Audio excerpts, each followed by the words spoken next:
મહેસાણા જિલ્લાના બહુચરાજી તાલુકાના સાપવાડા ગામે પાસે બેફામ કાર ચાલકો વચ્ચે અકસ્માત સર્જાવાની ઘટના સામે આવી છે। નવાઈની વાત એ છે કે જ્યારે પોલીસ ઘટના સ્થળે પહોંચી તપાસ હાથ ધરી ત્યારે બંને કાર ચાલકો દારૂના નશામાં ધૂત મળી આવ્યા। પોલીસે બંને નશાખોર ચાલકો વિરુદ્ધ ગુનો નોંધી કાયદેસરની કાર્યવાહી હાથ ધરી છે। દેશના વડાપ્રધાન નરેન્દ્ર મોદીના પ્લાસ્ટિક મુક્ત ભારતના સંકલ્પને સાકાર કરવાની દિશામાં તેમના વતન મહેસાણામાં એક પ્રેરણાદાયી પ્રયોગ શરૂ કરવામાં આવ્યો છે। રાજ્યસભાના સાંસદ મયંક નાયક દ્વારા શરૂ કરવામાં આવેલી આ પહેલ પર્યાવરણ સુરક્ષા અને સામાજિક સેવાનો સુંદર સમન્વય રજૂ કરે છે।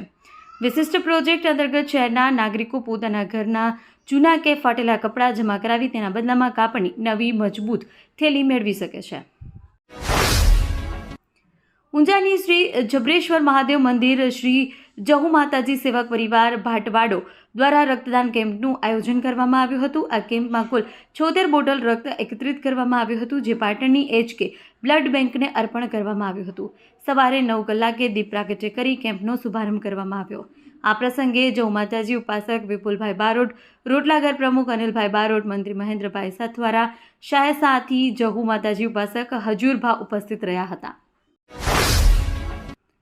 ઊંઝાના શ્રી સ્વામિનારાયણ મંદિરમાં શાકોત્સવનું ભવ્ય આયોજન કરવામાં આવ્યું। આ પ્રસંગે મોટી સંખ્યામાં હરિભક્તો ઉપસ્થિત રહ્યા અને મહાપ્રસાદનો લાભ લીધો।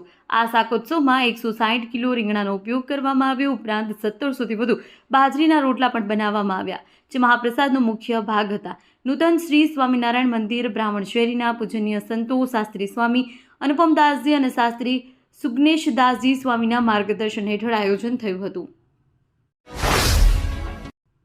ઊંઝા શહેરમાં નાગરિક સહકારી બેંક અને APMC બેંકની ચૂંટણી માટે ઉમેદવારી ફોર્મ ભરવાના છેલ્લા દિવસે કુલ 67 ઉમેદવારો મેદાનમાં છે। નાગરિક સહકારી બેંકમાં ડિરેક્ટર પદ માટે 31 ઉમેદવારો અને માર્કેટયાર્ડ બેંકમાં 36 ઉમેદવારોએ દાવેદારી નોંધાવી છે। ઉત્તર ગુજરાતના વેપારી મથક ઊંઝાની પ્રતિષ્ઠિત market yard commercial cooperative bank limited APMC બેંકની આગામી ચૂંટણીને લઈને સહકારી આલમમાં ગરમાવો જોવા મળી રહ્યો છે। આ બેંકમાં સામાન્ય બેઠક અને મહિલા અનામત બેઠક મુદ્દે કુલ 36 દાવેદારો મેદાનમાં ઉતર્યા।